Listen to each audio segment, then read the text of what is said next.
Hoy es 7 de mayo, exactamente en 3 meses, 7 de agosto, entrego la presidencia. Entonces ya estoy practicando qué voy a hacer después del 7 de agosto. Entonces me han dicho que tengo que ser muy bueno en el modo TED Talk. Entonces si me... Sí.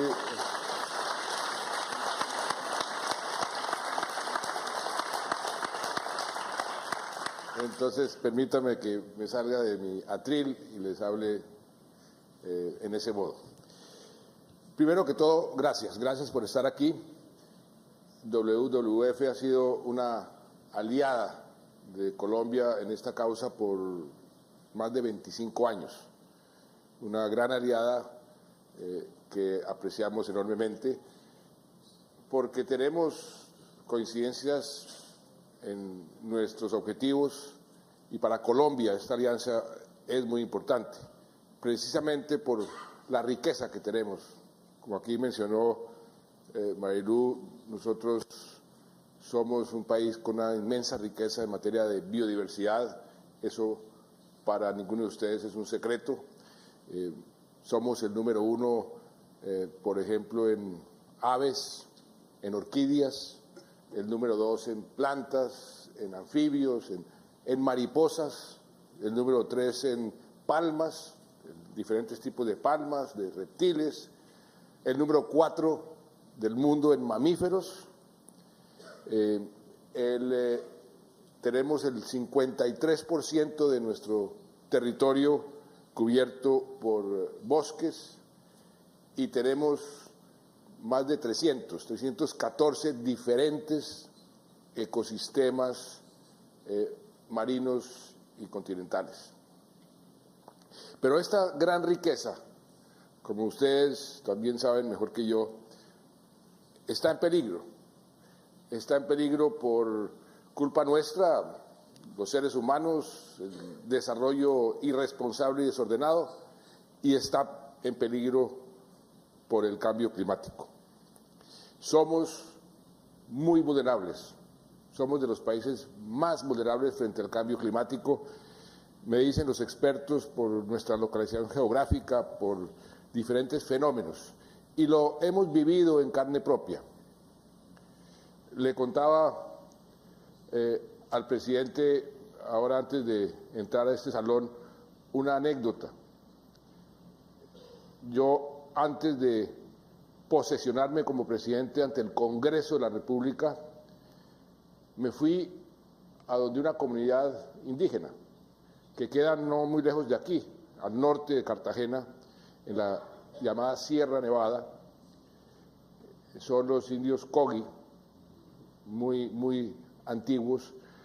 Ellos nos dicen a nosotros sus hermanos menores, ellos son nuestros hermanos mayores porque han estado aquí mucho más tiempo.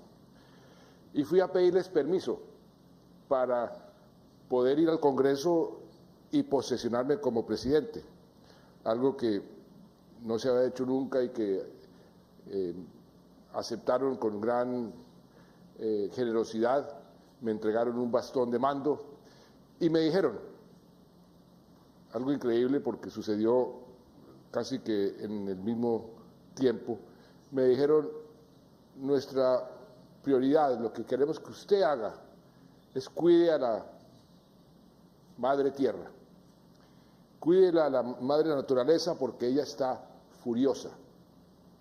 Está furiosa porque la han maltratado demasiado tiempo y ella reacciona. E infortunadamente a usted le va a tocar aguantar parte de esa furia.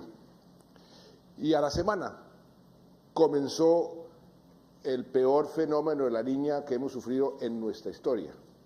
2 años de inundaciones por todos lados, se destruyó toda nuestra infraestructura, nuestra agricultura quedó también despedazada y eso me encendió un bombillo de la necesidad de meternos con todo el entusiasmo para tener un rol activo en Colombia y a nivel internacional en la agenda ambiental. así fue que nació inclusive la idea de los Objetivos de Desarrollo Sostenible. A mí me ha correspondido ya en otra oportunidad la discusión de los Objetivos del Milenio. Se terminaban los Objetivos del Milenio y unos funcionarios de la Cancillería colombiana, dos mujeres muy creativas, muy visionarias, nos propusieron que por qué nosotros no liderábamos unos nuevos objetivos que no solamente se refirieran a los países en desarrollo, sino a todos los países desarrollados y países de desarrollo, y que el contenido ambiental debía ser prioritario precisamente porque ese tema estaba convirtiéndose en un tema prioritario. Y así fue que me fui para la Cumbre de Río en el año 2012, hicimos la propuesta de los Objetivos de Desarrollo Sostenible. Había un funcionario chino que estaba presidiendo esa cumbre, se bajó y me dijo: mire, usted viene de un país relativamente pequeño, pero tiene una muy grande idea que va a encontrar mucho respaldo. Y efectivamente, se fue sumando gente y se fue creando toda una discusión muy interesante: cuántos objetivos, qué objetivos, y finalmente en el año 2015 se adoptaron los 17 objetivos en las Naciones Unidas. Participamos muy activamente en las discusiones del Acuerdo de París sobre el cambio climático. Ahí asumimos el compromiso de disminuir por lo menos el 20% de nuestras emisiones, que son relativamente pequeñas, de aquí al año 2030, y creamos internamente una política nacional de cambio climático, para que todas las instituciones del Estado estuvieran coordinadas y tuvieran unos mismos objetivos.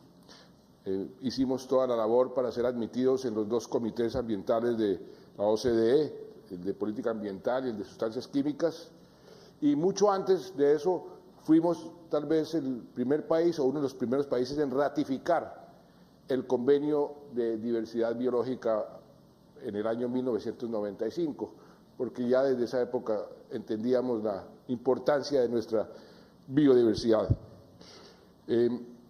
Y construimos esa política basada en 4 acciones.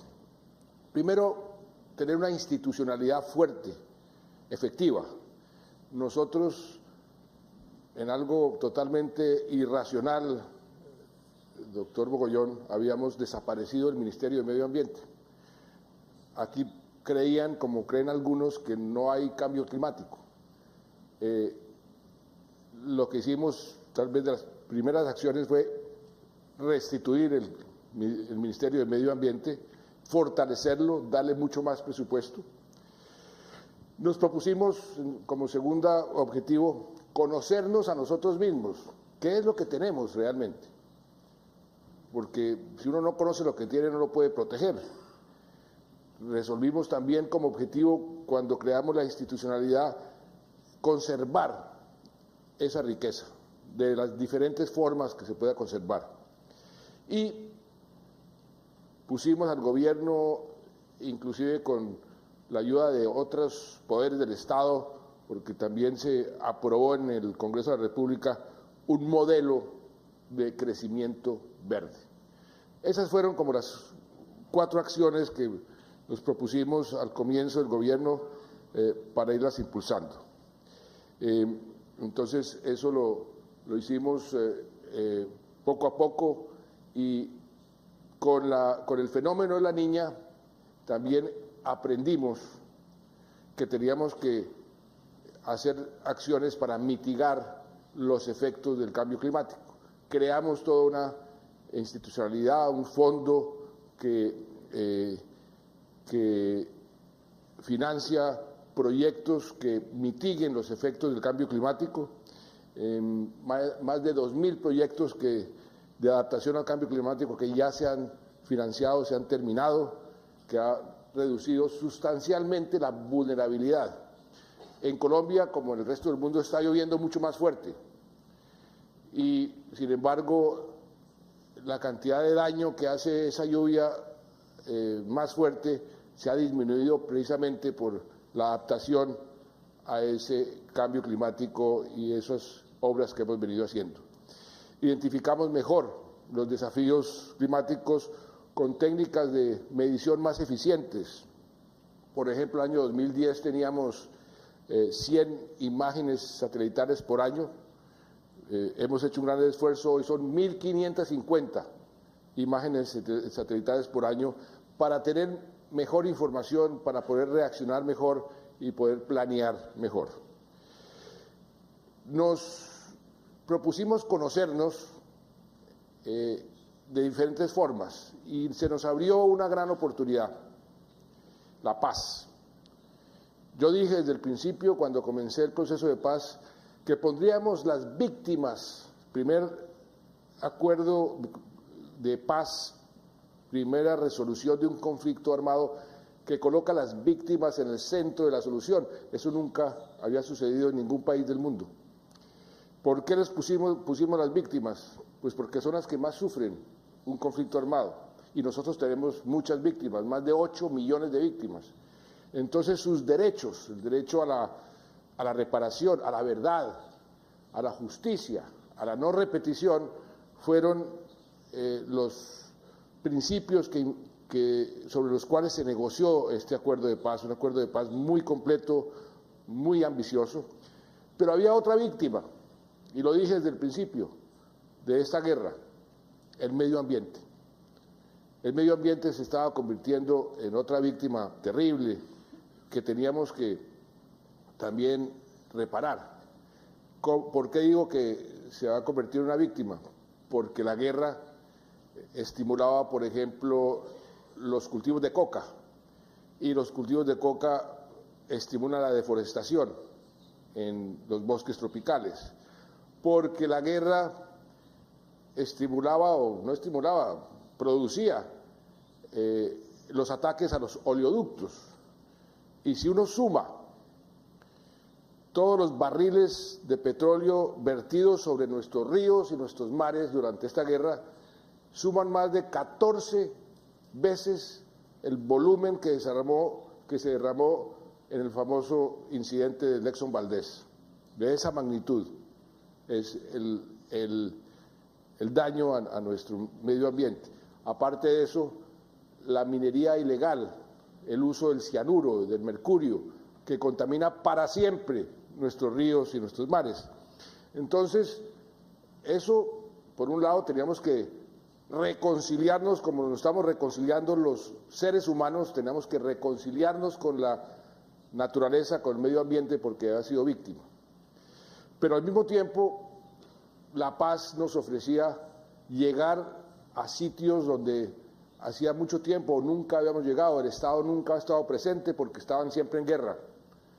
Entonces, ahí fue cuando decimos, vamos a aprovechar esta paz para ir a esos sitios, pero ir a esos sitios con una mentalidad de exploración, de conocimiento, de descubrimiento, qué es lo que hay. Yo recuerdo un profesor de la Universidad de Harvard, cuando yo estuve allá estudiando, Edward Wilson, que me decía, él vivió en Colombia, me decía, hay todavía muchas especies en el mundo que no se han descubierto, pero usted allá en su país, él es experto en hormigas, pero tiene una gran visión sobre el mundo entero, y me decía, allá en Colombia hay muchas especies que no se conocen, y que cuando algún día puedan llegar a esos sitios, y conocía la geografía colombiana muy bien, van a descubrir algo maravilloso. Yo me recordé de esa frase, y cuando estábamos ya en el proceso de paz, yo decía, vamos entonces a hacer algo que hizo el barón von Humboldt hace 200 años, o un gran colombiano que se llama José Celestino Mutis, una expedición botánica, pero con la tecnología de hoy, con la tecnología que nos permita descubrir más rápidamente las especies que vamos encontrando. De manera que ahí se surgió una idea de hacer una gran expedición que dividimos en 20 20 expediciones que llamamos BioColombia. Ya llevamos 14 expediciones que se han hecho, 4 marinas, 10 continentales, en las zonas de posconflicto, donde antes no llegábamos. Se han descubierto hasta ahora cerca de 126 potenciales nuevas especies, descubrimos 133 especies endémicas, 211 especies con algún criterio de conservación, 5 especies que creíamos que habían desaparecido fueron redescubiertas, y ahí también tiene algo que ver la biotecnología, porque en el mundo la gran revolución, o una de las grandes revoluciones que estamos viendo, es a través de la biotecnología, que va a cambiar nuestras vidas de aquí en adelante. Muchas de las empresas que están dedicadas a la biotecnología son las que más valor están adquiriendo en las bolsas de Nueva York, de Frankfurt, de Londres. Y si somos tan ricos en biodiversidad, yo me preguntaba cómo hacemos para conectar, aprovechar la biodiversidad, protegiéndola, pero de pronto podríamos contribuir a esa revolución de la biotecnología. Y eso es lo que estamos tratando de sembrar, para que más y más tenga participación la bioeconomía en nuestro desarrollo. Entonces, también resolvimos proteger las áreas y hacer una política muy agresiva, pero muy responsable. No es que simplemente decretemos que esta área vamos a proteger porque sí, no, todo tiene un estudio muy minucioso detrás de cada declaratoria. Cuando llegamos al gobierno habían algo más de 13,5 millones de hectáreas protegidas. Hemos venido protegiendo más y más áreas. A la fecha hay 31 millones, de 13,5 a 31 millones. Y nos hemos concentrado en ciertas áreas especialmente importantes. Está, por ejemplo, un área maravillosa que es el Parque de Chiribiquete, allá en el Amazonas. Yo diría que es la joya de la corona continental en materia de biodiversidad. Es además considerado un centro sagrado indígena. Dicen que allá fue donde realmente nació el jaguar, que es el animal emblema de toda América Latina. Además es el animal que yo no sabía, tiene el que más fuerza tiene al morder, más que los tigres y los leones, el jaguar.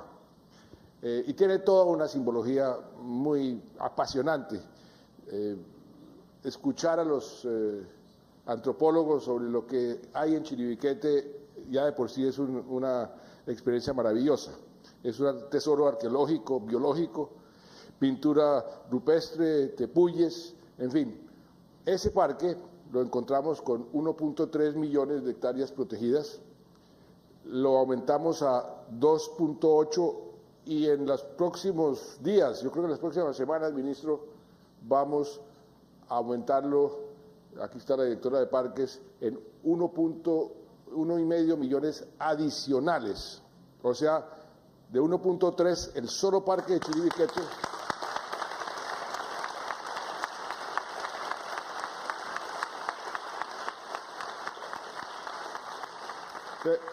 Pero hemos ido un poco más allá.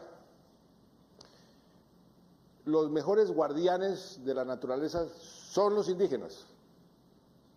Son los que más aprecian la naturaleza, los que más defienden la naturaleza. Entonces, dentro de nuestra política de darles los derechos a las comunidades indígenas, cierta autonomía, también les hemos dado muchas tierras.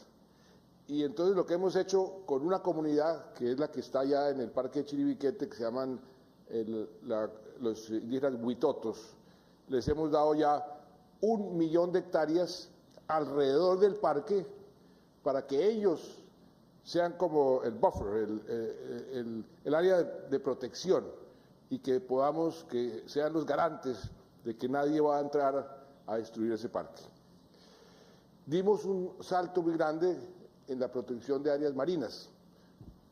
Somos bendecidos por tener dos mares, el Mar Caribe y el Mar Pacífico.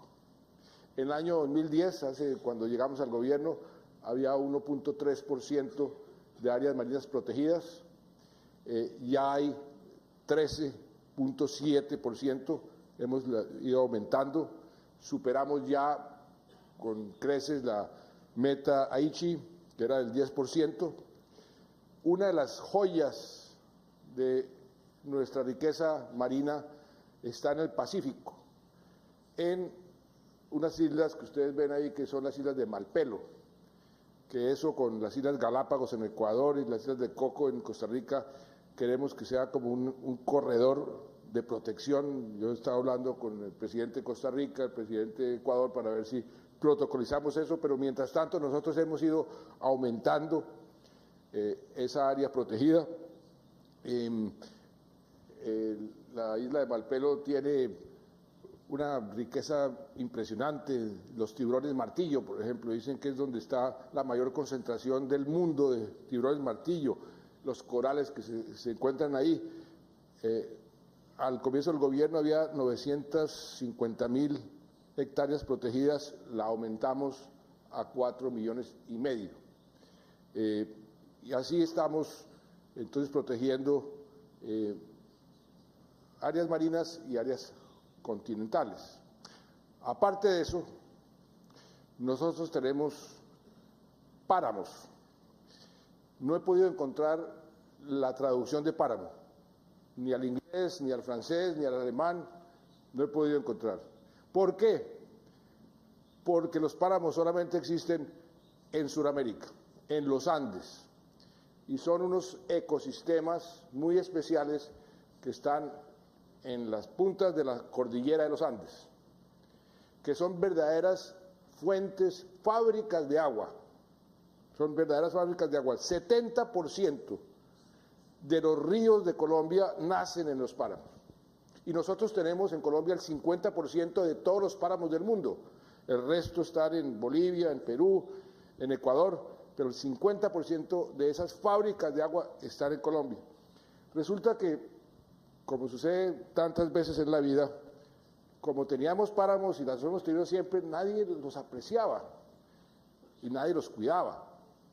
Y comenzaron inclusive a entregar títulos mineros en esos páramos. 400 títulos mineros me encontré yo ya otorgados para hacer explotación minera en los páramos. Entonces nos dedicamos a decir, no señores, esto es demasiado importante para nuestra biodiversidad, para nuestra subsistencia en el futuro, para nuestras fuentes de agua, vamos a proteger todos los páramos. Había que comenzar por delimitarlos, que también tiene que tener un estudio, porque ahí comienzan las fricciones, los campesinos que están cultivando el área, los mineros que quieren explotar esas áreas que generalmente son muy ricas en diferentes minerales. Entonces comenzamos a delimitarlos y declararlos protegidos de por vida. Ya llevamos 30 declarados y vamos en los próximos 3 meses, si el ministro me cumple, ¿dónde está el ministro? A limitar los 7 que faltan para tener al final del gobierno todos los páramos delimitados. Les voy a contar una anécdota que me pareció maravillosa, que quiero compartir con ustedes para que vean el cambio que ha tenido este país. Yo fui ministro de Defensa antes de ser presidente y me tocó liderar la guerra contra la guerrilla. Y la guerrilla usaba los páramos como corredores muy eficientes de movilizarse de un sitio a otro de Colombia. Y en el páramo más grande que hay en el país, se llama el páramo de Sumapaz, era un corredor que conectaba los llanos orientales, donde estaba el corazón de la guerrilla, con Bogotá. Y ese páramo lo utilizaban la guerrilla pues, como una autopista y ahí andaban como Pedro por su casa. Pues entonces, como ministro de Defensa, fui e instalé un batallón de alta montaña para impedirle a la guerrilla que utilizaran ese corredor a una altura como de 3.500 metros de altura, muy frío, pero ya fuimos, instalamos el batallón de alta montaña, eso fue hace ya casi 12 años, y cuando estábamos recientemente, hace unos meses, delimitando los páramos, fui al páramo de Sumapaz, y se me presentó el coronel comandante de ese batallón de alta montaña. Ya la paz se ha firmado con las FARC, y se me presenta y él había hecho su estudio de cómo ha cambiado el país y cómo ha cambiado el presidente y cómo ha cambiado todo, y me dijo, me dio parte, y me dijo, ahora los soldados no están dedicados a matar guerrilleros, sino están dedicados los soldados del batallón de alta montaña a resembrar frailejones, que son ustedes los ven, esos son los frailejones que es lo que produce o lo que más produce el agua. Entonces, soldados ahora es dedicados a reforestar o a resembrar los frailejones. También nos dedicamos a proteger los humedales. Los humedales, ustedes conocen muy bien, mejor que yo, la importancia que tienen. Nos ayudan a regular los niveles del agua, nos ayudan a preservar muchas especies. Encontramos 5 humedales con categoría Ramsar, tenemos ya 10, o sea, duplicamos el número y esperamos llegar a 12 antes de terminar el gobierno. Estuvimos recientemente declarando uno en el Amazonas, donde nacen, por ejemplo, los delfines rosados, que es un humedal preciosísimo, pero importantísimo, porque los delfines rosados están tendiendo a desaparecer. Y también dentro de ese proceso de protección hemos declarado 7.8 millones de hectáreas como reservas forestales especiales, y todo eso sumado entonces va a llegar a 42 millones. Nosotros vamos a entregar 42 millones de hectáreas protegidas, la recibimos en 13. Y conservar pues no solo genera beneficios ambientales, también desarrollo económico, debe de producir actividades que ayuden a preservar esos ecosistemas. El Global Big Day fue celebrado hace 2 días en varias partes del mundo. Mucha gente aquí lo que hizo fue fotografiar los pájaros que hay por todos lados y de todas las especies. Creamos y reglamentamos los instrumentos financieros para preservar y para conservar. Pusimos un impuesto al carbono, es un impuesto importante, recogimos ya 140 millones de dólares el año pasado, establecimos lo que hemos llamado el mecanismo de carbono neutralidad. Nos dicen o me dicen que somos pioneros a nivel global en eso. Se creó un mercado ya interno de compra y venta de créditos de carbono. Ya hay empresas aquí en la costa Caribe que han comprado esos bonos para ellos cumplir con su responsabilidad y al mismo tiempo financiar la protección. Quienes contaminan pueden compensar el daño ambiental comprándole a las comunidades, y las comunidades cada vez más conscientes y más entusiasmadas de participar en ese proceso. También introdujimos el sistema de pago por servicios ambientales, es un incentivo a las comunidades también para que ayuden a conservar los ecosistemas estratégicos.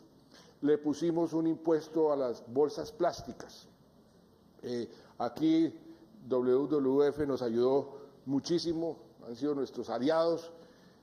Una campaña que se llama Reembolsale al Planeta, que ha tenido mucho éxito porque no solamente se ha recaudado un dinero, no mucho, pero significativo, $4 millones, pero lo importante es que se ha bajado el consumo de bolsas plásticas en un 35%. Pusimos una tasa para el uso del agua, se cobra por captación de agua de una fuente natural, no se ajustaba desde hace muchos años. Creamos el Fondo Sostenible, Colombia Sostenible, como producto del proceso de paz, como una de las medidas para ir reconciliándonos con la naturaleza y recuperando lo deforestado. Ese tiene como objetivo maximizar los dividendos de la paz en materia ambiental. Y todo esto lo que busca es dar una respuesta a ese inmenso reto que tenemos en Colombia y que tiene la humanidad en materia ambiental, y muy particularmente algo que nos preocupa porque es un fenómeno que no hemos podido controlar, aunque hemos podido disminuir, que es el tema de la deforestación. La deforestación en estos últimos años ha aumentado, sobre todo en la región de la Amazonía. Ahí estamos haciendo toda una política de garrote y zanahoria. Creamos unas brigadas en el ejército ambientales dedicadas a combatir la deforestación, también en la policía, una policía ambiental, fiscales que están dedicados exclusivamente a perseguir y a encarcelar a los que están deforestando, al mismo tiempo pues todos los incentivos para que no deforesten. En fin, ahí estamos haciendo una política integral para ver cómo podemos disminuir cada vez más la deforestación. También hemos decretado un cinturón verde. Esto es algo muy importante que todavía no se ha anunciado oficialmente, pero ya lo tenemos delimitado. Vamos a establecer la frontera agrícola. O sea, hasta cierto punto, de norte a sur de Colombia, va a haber una frontera que a partir de ese momento no puede haber agricultura, no se puede producir. La frontera agrícola para ahí, porque ese es uno de los fenómenos que más ha incentivado la deforestación. Los grandes van empujando a los pequeños y los pequeños van abriendo trocha, como dicen. Entonces les vamos a poner un límite, eso se debe anunciar en los próximos 15 días, para que el país sepa, el mundo sepa, que a la derecha de esa línea que ya está delimitada no puede haber ninguna producción agrícola. Solamente puede haber conservación de nuestros bosques y de nuestro medio ambiente. Eso es algo muy importante. Nadie pensó que iba a ser posible, pues va a ser posible, y alrededor de eso hay toda una serie de políticas para crear también ese buffer en toda la línea e impedir que ninguna actividad legal y mucho menos ilegal pueda desarrollarse a la derecha de esa línea que define la frontera agrícola.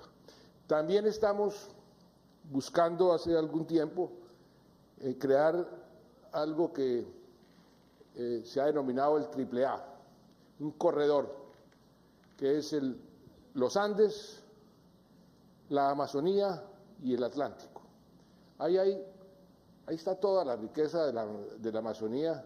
Son 8 países que están involucrados: Ecuador, Colombia, Perú, Brasil, por supuesto, y son 8 países, Venezuela, Guyana.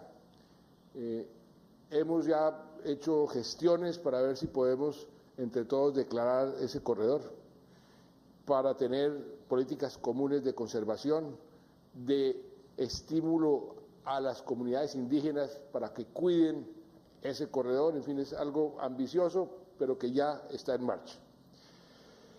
Y pues es muy importante que estas declaraciones y estas áreas protegidas no sean áreas de papel. Sí, está muy bien proteger las áreas y se declaró, y bueno, y aquí cómo es que se va a asegurar su protección real, que no se quede en el papel, sino que sea una protección real. Y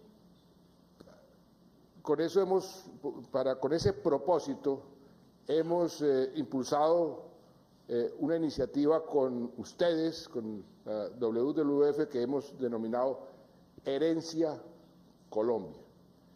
Es un modelo de financiamiento de largo plazo para poder tener los recursos para consolidar la conservación de estas áreas protegidas, o sea, darles dientes, darles instrumentos y garantizar que efectivamente la protección va a ser efectiva. Son unas metas que van a trascender los gobiernos, metas que todos los gobiernos tendrán que ir cumpliendo, garantizar la financiación de por lo menos 20 millones de hectáreas. Y creemos que de todo lo que hemos hecho, esto, Herencia Colombia, es tal vez el legado más importante, la garantía, la seguridad de que efectivamente va a haber recursos y va a haber instrumentos y herramientas para poder mantener realmente todas estas áreas reservadas y protegidas. Y aquí me han pedido un esfuerzo aparte de lo que ya está dedicado, que tenemos 25% del impuesto al carbono que se dedica a actividades ambientales, que si yo podía hacer un esfuercito de 5% más dedicado exclusivamente a Herencia Colombia.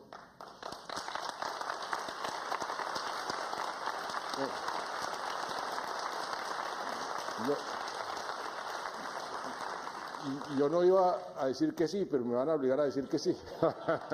No, eso es un hecho. Yo le decía al presidente que iba a consultarle al ministro de Hacienda, pero me recordé que es que todavía soy presidente durante 3 meses y yo no tengo que consultarle al ministro de Hacienda, esa decisión se tomó ya.